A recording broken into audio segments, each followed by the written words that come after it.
Vitaly is in for a rough time. They arrested him 2 days after my video on him. Now on the 7th of April, they're having him perp walked out in front of the entire country saying, hey, we're gonna make an example out of this guy. Ever see an internet celebrity crash and burn so spectacularly, you needed to double check if they were ever famous to begin with? Well, grab your popcorn and cancel your plans because Vitaly just turbocharged his career straight into the Philippine prison system. No safety net, no restart button, just immediate game over. This isn't your garden variety influencer faux pas. We're talking about a full-grown adult currently decomposing in a Philippine detention center, surviving on 70 pesos of mystery meat daily, while the actual president of the country takes time out of running a nation to make a whole YouTube video essentially saying, but then Vitaly gets in trouble during the press conference because for some reason the dude just can't stay serious. May I just remind Mr. Vitaly to respect the secretary while he is speaking? This guy right here, total clown. Let's dive into this spectacular dumpster fire because Vitaly's situation has evolved from yikes bad day to someone call the embassy. Oh wait, they already know and they're laughing too. The magnificent meltdown commenced when Vitaly landed in the Philippines and immediately reverted to his standard operating protocol: fire up the live stream and behave like the protagonist in Grand Theft Auto if the game was programmed by energy drink addicts with anger issues. And not say anything or gesture anything that is out of the ordinary. Thank you so much. Oh boy, that is the stare of a man who wants to put you under the prison. He intimidated locals, screamed incoherent nonsense that would make a toddler say, "Get it together, man," pretended to commit robbery, and, because his judgment is clearly impeccable, attempted to steal a police motorcycle. That's like trying to pickpocket a boxer while announcing your intentions over a megaphone. During one particularly brilliant interaction, he explicitly threatened a pedestrian, announcing, "I'm going to rob you. I'm going to rob you if you continue walking away," then doubled down with a repugnant combo of intimidation, mockery, and what can only be described as pharmaceutical courage. Bro's freedom is literally at stake. And speaking of the other stake, he's also now banned from kick.com. So that stake deal is gone. He wasn't being edgy or pushing boundaries. He was embodying that one party guest everyone hopes gets removed before the neighbors call authorities. Unfortunately for our streaming genius, authorities did eventually arrive, and because Vitaly's brain apparently operates on Windows Vista, he continued live streaming the entire encounter. So thanks to his Harvard-level decision to document his crimes in 4K, Vitaly's content has now achieved what no creator wants: becoming Exhibit A in a criminal prosecution. But wait, there's more. This is where the saga transitions from problematic content creator to international diplomatic incident.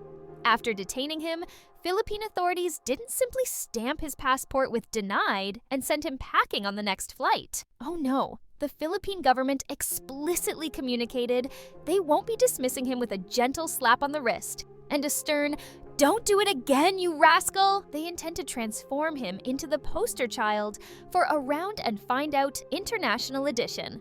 This isn't mere speculation or exaggeration.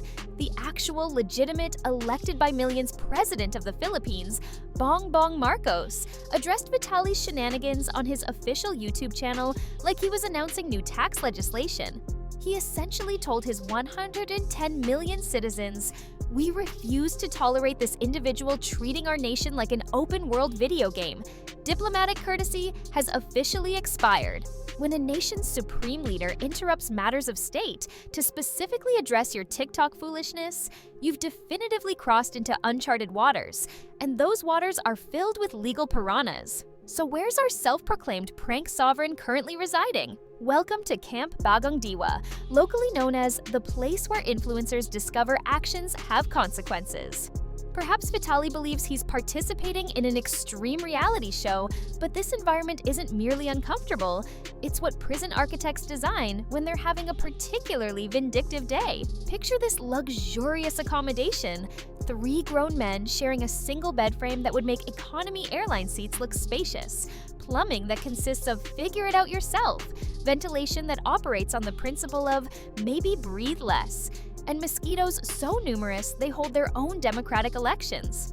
Should you desire showering facilities, well, let's just say natural musk becomes your signature fragrance. Meals cost approximately 70 pesos daily, equivalent to $1.20 distributed across 3 daily servings, which mathematically works out to about 40 cents per meal. Gordon Ramsay would have 17 simultaneous aneurysms if he witnessed what they're serving. You're essentially consuming more culinary mystery than nutrition and more despair than ingredients. But surely he'll be out soon, right? Oh, my sweet summer child. Typical trial waiting periods in this judicial paradise extend between 36 months. That's not days or weeks, that's years. As in enough time for multiple iPhone generations to be released, for Marvel to produce another dozen movies, and for TikTok to be replaced by whatever brain implant social media we'll all be addicted to by then. And that's assuming you haven't admitted guilt, which unfortunately exacerbates Vitaly's predicament to levels previously only seen in Greek tragedies. During legal proceedings, with his attorney presumably questioning all life choices that led to representing this particular client, Vitaly outright acknowledged everything. No denials, no clever legal maneuvering, no, that wasn't me, it was my evil twin Vladimir. He just straight up admitted to harassing civilians and commandeering transportation devices. Even judicial administrators confirmed his comprehensive confession, effectively eliminating any potential defense strategies. It's like walking into court with a t-shirt that says, "I did it," in neon letters. Considering he extensively documented himself committing these offenses in higher definition than most Hollywood productions, denial becomes about as effective as a chocolate teapot. Currently, Vitaly isn't merely awaiting trial, he's awaiting sentencing for numerous violations. Property theft, harassment, and unjust vexation. Yes, that constitutes legitimate legal terminology, not a band name your cousin's roommate came up with. Each individual charge potentially carries 5-year sentences. Combine these penalties, and our content creator might remain incarcerated long enough for TikTok to become what MySpace is today. A digital archaeology project. The situation is so dire that former detainees are essentially sending thoughts, prayers, and better you than me vibes. One 66-year-old Australian man, imprisoned solely for visa violations, practically a parking ticket compared to Vitaly's greatest hits album of crimes, reported witnessing fatalities inside the facility and explained that lack of medical care essentially guarantees your eventual starring role in a tragedy. No healthcare, no physicians, no WebMD, just you, your increasingly concerning symptoms, and the growing realization that your blue checkmark can't prescribe antibiotics. One detainee reportedly succumbed to pneumonia after guards repeatedly drenched him with ice-cold water while completely unclothed, a practice that would violate the Geneva Convention if anyone was keeping score. Another former inmate described the experience as psychological torture rivaling what happens when you accidentally like a 7-year-old Instagram post at 2 a.m. Zero privacy, indefinite confinement, perpetual waiting amidst conditions that would make medieval dungeons say, "Bit much, no?" Some individuals sleep alongside rodents that have established such permanent residence, they probably receive mail there, while others endure isolation in enclosures so confined that standing upright becomes a distant memory, resulting in widespread infections and a biological ecosystem of parasites that probably deserve their own National Geographic special. Remember, Vitaly faces criminal allegations, not administrative violations or an overdue library book. This places him in significantly deeper trouble than most individuals describing these horrifying conditions. It's like comparing a paper cut to an encounter with a wood chipper. Naturally, his dwindling fanbase might argue, but he's just creating content. It's entertainment. He didn't mean any harm. Certainly, feel absolutely welcome explaining that perspective to Philippine judicial authorities, who view his actions with the same enthusiasm normally reserved for tax fraud. Vitaly attempted employing the "it was just a prank bro" defense, but shockingly, a judicial system governing 110 million people wasn't swayed by the same argument that fails to work on high school principals. The Secretary of Justice dismissed that argument faster than people close Spotify when Baby Shark starts playing. His official position? Violated laws result in consequences, regardless whether you're recording them in landscape or portrait mode. Unlike certain nations where celebrity status might earn you preferential treatment, no commercial partnerships await beyond courthouse doors. No collaborative opportunities with Mr. Beast to secure freedom, just Vitaly, legal processes, and enough cockroaches to form their own civilization with more sophisticated governance than most live streamer decision-making.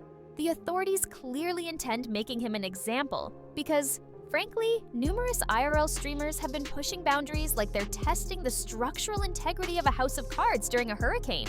The Philippines essentially said, enough, but in legalese and with actual consequences attached. Let's not pretend Vitaly previously maintained exemplary behavior before this international incident. His professional trajectory has consistently bordered on, why does anyone continue watching this train wreck? From disrupting sporting events while wearing nothing but confidence and questionable judgment, to fabricating bomb threats, hilarious, to accosting strangers at beaches who were just trying to enjoy their day without becoming unwilling content. This man has been spiraling for years. Live streaming merely provided global distribution for his downward trajectory, essentially giving him a larger audience for what amounts to performance art titled How Not to Human. And now that identical platform observes his deterioration with the detached fascination of people watching a building demolition, Reddit forums ridicule him with the creativity only anonymous internet users can muster. Twitter/X users are creating memes that will outlive his relevance, and short-form video communities have practically initiated wagering pools predicting his endurance in detention with more engagement than most Super Bowl betting lines.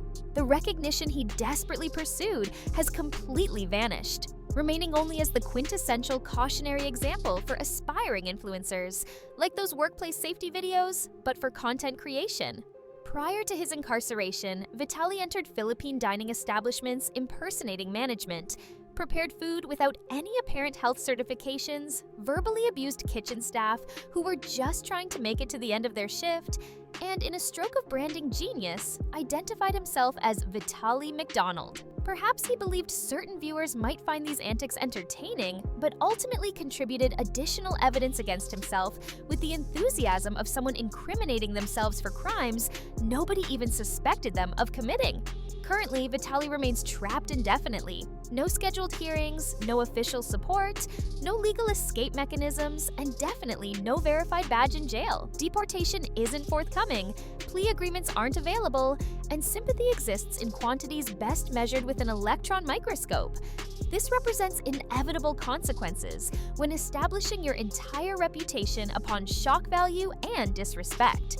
Eventually, someone returns equivalent treatment, but with the full force of a sovereign nation's legal system behind them. With countries like Korea detaining Johnny Somali for similar antics, and Philippines incarcerating Vitaly, perhaps live streamers will finally recognize necessary boundaries exist, even for content creators. Shocking revelation, I know.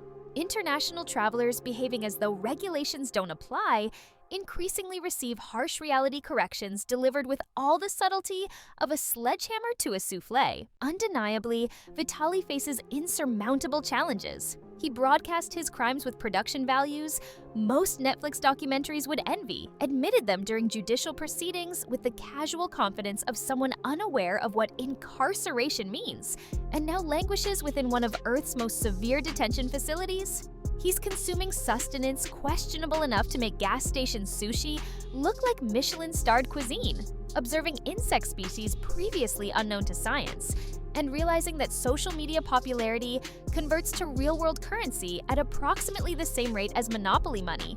This isn't cancel culture. This represents genuine consequences arriving with the force and inevitability of gravity. The universe essentially said, "You've been doing entirely too much, and today's the day you find out." Vitaly discovered that while likes and shares might boost algorithms, they carry surprisingly little weight with international criminal justice systems. So what's the moral of this cautionary tale? Perhaps it's that international boundaries aren't just lines on maps, but actual jurisdictions with laws that, surprise, apply to everyone regardless of follower count. Maybe it's that live streaming your crimes isn't the brilliant strategy Vitaly apparently thought it was.